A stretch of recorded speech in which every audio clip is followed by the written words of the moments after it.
¿qué tal? Son las 6:09 de la mañana de este martes. Moreno Yola, buenos días, ¿cómo está usted? Buenos días, compañeros. Buenos días, Puerto Rico. Qué rico. Un día más aquí para ustedes y con ustedes. Claro que sí. Bueno, de inmediato vamos a comentar algunas de las noticias. Quiero ¿verdad? Compartir la nota de el fallecimiento de lo que yo creo que es el compositor romántico más importante de América Latina, Armando Manzanero. Digo, hay un montón de destacadísimos personalidades, ¿no? Pero sin duda alguna, Armando Manzanero pues se convirtió en una leyenda viviente. Así es que, y aparentemente muerte por un COVID, según se informa. Y luego salieron por las redes sociales algunas apariciones de él en el pasado mes, donde no tenía bien puesta la mascarilla y anda la gente diciendo, ¿verdad?, que ese fue el día que se contagió. Wow. Y demás. Sí. Pero bueno, en las redes ocurre cualquier cosa, ¿no? Sí. Wow, pero, impresionante. Sí, la verdad es una pérdida, ¿no? Pero deja un catálogo de sobre 400 canciones en toda... 400 canciones que se convirtieron en éxito o 400 canciones en total. En total son un poco más de 400 canciones, pero muchas de ellas éxitos que tienen décadas, ¿no? Y que son canciones estándar, que cantidad de artistas han grabado. Y si tú y yo cantábamos el que él nos diera una canción, posiblemente nos ponía en el mapa. Sí, lo que cantáramos de él nos ponía en el mapa. Claro, Contigo aprendí, Somos novios, o sea... Clásicos, que uno creció con ellas, ¿verdad? Eso es así. A mí me gustaba mucho porque eran canciones, tú sabes, no había doble sentido, eran canciones al amor, ¿no? Y tanto que uno las escuchó de nuestros padres. Y él, o sea, ya estando bastante mayor, grabó cantidad de duetos con los artistas jóvenes más importantes del mundo, ¿no? Así es que, pues, nada, Armando Manzanero. Wow. Interesante por demás. La pregunta que yo me hago es, ¿sería COVID? Esa es la pregunta. Finalmente, ¿verdad? Sí. Pero nada, es un comentario, es una nota al calce. Ayer tuvimos la entrevista del licenciado Juan Manuel Frontera aquí en Nueva Vida, hablando de lo que Proyecto Dignidad había radicado. Hoy el periódico El Vocero lo reseña bajo el titular: sigue la discusión sobre el Código Electoral.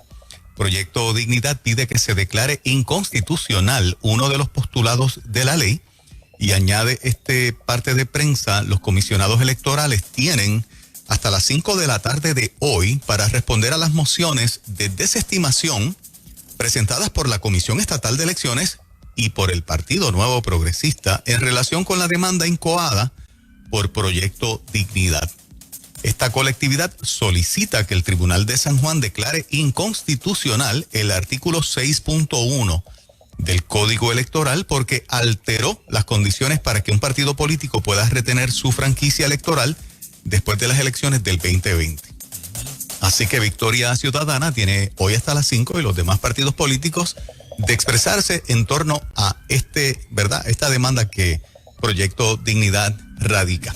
Bueno, y la lógica nos dice que los otros dos partidos deben unirse en esa petición, imagínate, ¿no? En el caso de Victoria Ciudadana están en igual de condiciones en ese renglón. Ajá. O sea, ese tercer requisito de haber propuesto por lo menos el 50% de candidatos a alcalde y su debida, ¿verdad?, asambleístas municipales, que sería la legislatura municipal, pues Victoria Ciudadana tampoco cumplió porque la ley no se los requería hasta 3 meses antes. ¿Ok? Así que la lógica dice que deberían estar radicando a favor del Proyecto Dignidad, porque se van a estar defendiendo ellos también. Pero si no fue en efecto un acto ilegal, ¿cómo probar cómo probar la intención? Esa es la situación, ¿no? Sí. Y que la ley se le esté aplicando de manera retroactiva porque, ¿verdad?, lo que siempre hemos aprendido en este tipo de casos, cuando los gobiernos hacen leyes que inclusive nos afectan a nosotros en algunas instancias, ¿no? Algunas de ellas, no me refiero a todas. Debe ser de ahí hacia adelante. Ajá. Por ejemplo, si yo tengo los permisos de uso de estas facilidades y la ley cambia y se pone más exigente para un permiso de uso, no me pueden revocar el permiso de uso que tengo porque fue bajo las leyes anteriores. Por poner un ejemplo práctico, ¿no? Todo el que vaya a tener un permiso de uso de un negocio nuevo es de la ley en adelante, pero los que ya estábamos operando, pues estamos operando, ¿no? O sea, estoy tratando de poner algo comparable. En este caso, pues ya sabemos y aprendimos ayer que la ley se aplicó hacia atrás, donde ni Victoria Ciudadana ni Proyecto Dignidad se les exigía bajo la ley anterior tener en la papeleta por lo menos la mitad de los alcaldes. Tienen un buen punto, o sea, yo creo que cualquier juez justo diría, mira, esto no hay que velarlo más, aplícaselo para las elecciones que vienen, pero no en estas que pasaron. Y si así fuera y se aplica para las elecciones que vienen, entonces no tendría, o sea, no deja de ser peligroso para Victoria Ciudadana y Proyecto Dignidad. Claro, porque más bien se mantiene siendo un problema para los que quieran entrar. Claro, porque quedarían como partidos inscritos donde ya existen, donde tienen una silla de participación en la Comisión Estatal de Elecciones como un partido ya per se creado, y no tienen que ponerse a volver a buscar endoso para las elecciones del 2024. Pero ¿ustedes creen que genuinamente eso es lo que se quiere de esos partidos nuevos? Yo lo que creo es, ¿verdad? Presumo que el conflicto es con los de ahora, no con los próximos que vienen. Claro. Sí, Es mano dura con el de ahora. Sacar de carrera eso. Claro, claro. No están pensando en el que viene. Presumo yo que esa es la razón, ¿no? Sí, no, estamos totalmente de acuerdo. Sí, total y absolutamente de acuerdo. Qué fuerte. En otras informaciones, el secretario de Hacienda dice que está ready por si el bono de allá de Trump y de la Cámara se convierte en un chequecito de 2,000 en vez de 600, que en cuestión de 3 semanas Hacienda estaría repartiendo ese dinero en cuestión de 3 semanas. 3 semanas, ok. En 3 semanas, de 2 a 3 semanas, para que ese dinero esté en el bolsillo de la gente.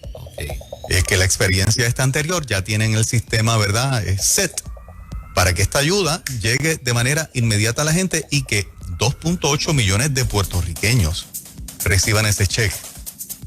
Ya sabemos que es oficial los 600, más los 300 por cada hijo menores de 18 años. Pero si aprueban el aumento a 2,000 que se aprobó en la Cámara de Representantes de Estados Unidos y falta el Senado, y lo convierte en vez de 600 en 2,000 por persona, pues que aquí Hacienda está ready para cualquier escenario de eso.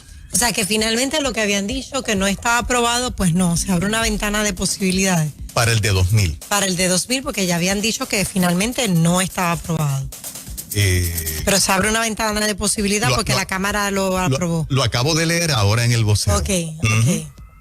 Lo acabo porque de leer. Lo que discutimos ayer, recuerda, fue que se quedaron los 600 más los 300, así que debe haber mucha gente contenta, ¿no? Por comenzar el año. Claro, y tiene que haber dos o tres diciendo, lo que caiga es bueno. Lo que caiga es bueno, sea lo que caiga es bueno.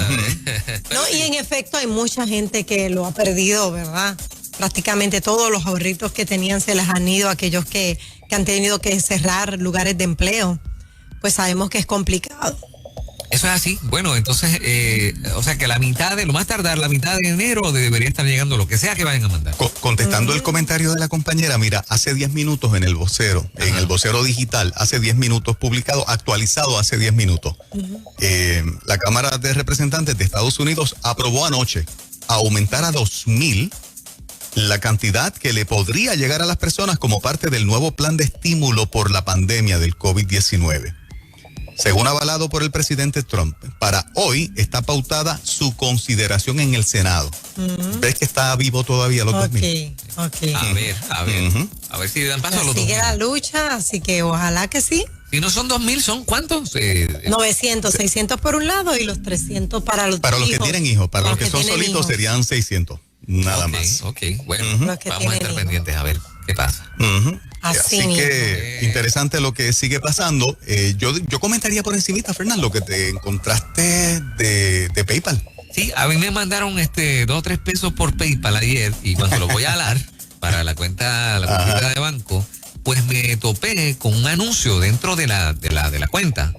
Esto tiene que haberlo visto todo el mundo, ¿no? Y es un anuncio o unas instrucciones, ¿verdad? De cómo comprar criptomonedas Y de hecho hay una oferta sin comisiones hasta el 2021, wow. O sea, los próximos días. Yo no entiendo muy bien ese lenguaje, pero de todas maneras dice que compre, venda y retenga criptomonedas de forma segura con PayPal. Y te desglosa los distintos tipos de monedas que hay y el valor en el mercado, ¿no? Básicamente eso es lo que es una gráfica. Entonces te da unas instrucciones, o sea, cómo iniciarse en la criptomoneda. Entendamos la volatilidad y el riesgo, preguntas frecuentes sobre las criptomonedas y así sucesivamente, ¿no? Una serie de instrucciones para que entres en esta nueva etapa que PayPal va a poner sobre la mesa o que ya está disponible para que la gente haga el cambio del dólar a la criptomoneda. Y eso es nuevo para los que podemos tener una cuenta de PayPal. En el caso de nosotros la tenemos para recibir pagos también de los clientes, que es una de las formas en que te pueden pagar, porque no lo habíamos visto anteriormente. No, para nada. O sea que PayPal, esta compañía, ofreciera una de las opciones, las monedas digitales, ¿no? El dinero digital. Óyeme, y a través de PayPal transitan millones y millones y millones de dólares en todo el mundo. Así es. O sea, no es una aplicacioncita que está empezando y que está inventando. O sea, que esta gente haga esto tiene un significado, pensamos, ¿no? Claro. Extraordinario. Y que es de las más serias, ¿verdad? Sí, claro. Confiable, por lo menos yo confío mucho en el sistema y claro. A mí me ha funcionado súper bien, pero no me ha llegado eso. ¿A ti te llegó ayer? Sí, o por lo menos yo lo descubrí ayer, porque no entro ahí todos los días, pero cuando entré ayer vi eso y dije, caramba, mira esto, qué cosa más interesante. Cuando uno hace el comentario de que el dinero físico como lo conocemos va a desaparecer y no hay nada en el panorama a nivel que pueda uniformar eso en bancos y compañías de transferencia monetaria, pues tú dices, pues falta mucho para eso. Pero cuando escuchas el comentario de que el dinero físico va a desaparecer y plataformas tan importantes como PayPal de repente comienzan a ofrecerte la opción de la moneda digital, tú dices, espérate, pues entonces esto tiene sentido. Sí, claro. Yo pienso que si la banca en cualquier momento comienza a anunciar, que creo que lo van a hacer en un tiempo relativamente cercano, de que ahora también tú, ¿verdad?, puedas comprar moneda digital. Cuando algo está en el sistema bancario ya, sin duda que eso es lo que va a pasar. O sea, porque entiendo que ahora mismo ese sistema dentro de PayPal es interno, ¿no? O sea, no puedes jalar ese dinero a tu cuenta de banco. Se queda hasta donde, ¿verdad? Se queda en PayPal. Se queda en tu cuenta de PayPal. Exacto. Y en los lugares que te permiten pagar con ese dinero digital, que ya los hay, y comprar bienes, que ya los hay, ¿verdad? Pues entonces tú utilizas ese dinero para eso. Pero como ya esa estructura está formada también con los bancos, pues de ahí a allá es un paso muy pequeño. Claro. O sea, claro. Pudiéramos estar viendo eso en cualquier momento. Correcto. Básicamente. Qué fuerte, Dios mío. Interesante. Si no tendría ningún sentido. Claro. O sea. Lo que veíamos tan lejos. Lo que decíamos, no, eso no va a pasar. No. Míralo ahí. Lo estamos viendo. Y en términos prácticos, las ventajas son enormes. Las ventajas son enormes en términos prácticos, independientemente, ¿verdad?, de lo que sabemos y hacia dónde todo se conduce.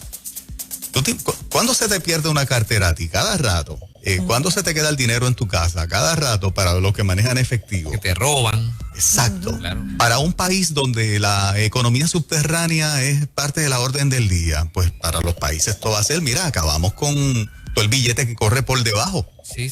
O sea, tiene tantas ventajas en mil cosas que obviamente va a ser un sistema bienvenido, ¿no? Ahora con lo del COVID, que el dinero es parte de donde se portan los virus y las bacterias porque todo el mundo lo toca, etcétera. Yo creo que esa va a ser la excusa principal. Claro. Mucha gente va a coger miedo de que, no, si toco el dinero me puedo contagiar y más si viene otra cepa de camino por ahí, según dicen. Pero yo creo que la excusa perfecta es, no me quiero contagiar. O sea, la excusa perfecta de ellos, venderle la idea a la gente. Mira, vas a estar safe. Es interesante, o sea, luce como si quisieran masificar, ¿verdad?, el tema estando en PayPal. Ya no tienes que ir a buscar a lugares específicos o más especializados ahora se vuelve, ¿verdad? Una cosa, un tema que puede manejar cualquier persona porque mucha gente tiene servicio de PayPal y no necesariamente tienen un negocio. Sí. Mira lo rápido que aprendimos a la ATH móvil. Sí, claro. De tanto uso, o sea, de la tarjeta de débito con la clave ya pasamos a ATH móvil, o sea, envíalo por el celular y se acabó. Y hace rato que hay gente que no maneja cash. Claro, hace rato. No, tiene que ser ATH móvil. Sí. Así es donde quiera que tú vas, pero no donde quiera. Hay algunos lugares que no, efectivos, no están aceptando. Y entonces uno dice, pero ¿y si no tengo la tarjeta? Sí, no hay break. No hay break. Pero no puedes comprar lo que querías. Pero eso es legal, o sea, eso se puede. Tú te puedes como negocio negar a recibir cash, ¿no? ¿Verdad? No. O sea, esa opción debes tenerla. Correcto. Puedes preferir. Bueno, yo he ido a sitios que te dicen rotundamente no. Pero hay que buscar la manera. Pero lo que dice Fernán, o sea, si es legal te dicen o no, que no y tú te vas. Pero si es una tienda o un negocio fidedigno, la opción del cash, que es la moneda legal oficial, la tienen que tener, te la tienen que aceptar. Sí. Pues mira, lo que pasa es que nosotros no vamos a ir a un tribunal a decir, mira, esta gente, tú sabes, la quería pagar en dólares y me dijeron que no. Nosotros somos tranquilos. Sí, ¿hasta qué punto, sin ánimo de juzgar a nadie, a ningún comercio que me esté escuchando, pero ¿por qué el no aceptar el cash por lo del COVID? Buena pregunta. Bueno, yo creo que una de las opciones puede ser esa. Pero es que entonces unos sí y otros no, unos lo aceptan, otros no. Hay una parte también que hay negocios que manejan mucho cash y que desconfían del proceso de cuántas manos están en la caja. Y si el dueño del negocio desconfía del manejo del cash y implementa el sistema de que todo sea electrónico porque ahí nadie puede robar, pues entonces lo pone como condición. Pero es que eso ha sido del COVID para acá. Yo no había visto eso antes del COVID. Pues se aprovecha. Es que el COVID ha servido para demasiadas cosas, ¿no? Fue perfecto. Fue perfecto. Sí, fue perfecto para usar el asunto de la contagio del COVID para implementar el sistema. Es decir, no queremos cash por la cuestión de seguridad, pero estás protegiendo que ese cash que fluye por tu negocio, pues no caiga en manos que no tienen que caer, ¿verdad? De alguien que pueda tener las manos media sueltas. Porque hay negocios que manejan mucho cash. Ok. Bien interesante, y vamos a tocar este tema un poco más, o sea, vamos a ver cuál es la reacción y la opinión de Alex Ochart más adelante, porque él debe estar hace rato al día con relación a todo este tipo de cosas. Interesante por demás, tienes que estar pegadita en ruta hoy, todo el programa como siempre. Bueno, en breve vamos a regalar un segmento de las más destacadas, las más famosas, las más conocidas canciones cristianas de la temporada navideña. ¿Qué clase de reto tú tienes, papá? Bueno, vamos a ver, yo estoy rebuscando. Yo sé que son buenas, yo sé que son buenísimas. Claro que sí. Clase de reto. Eso es lo próximo. Estamos listos.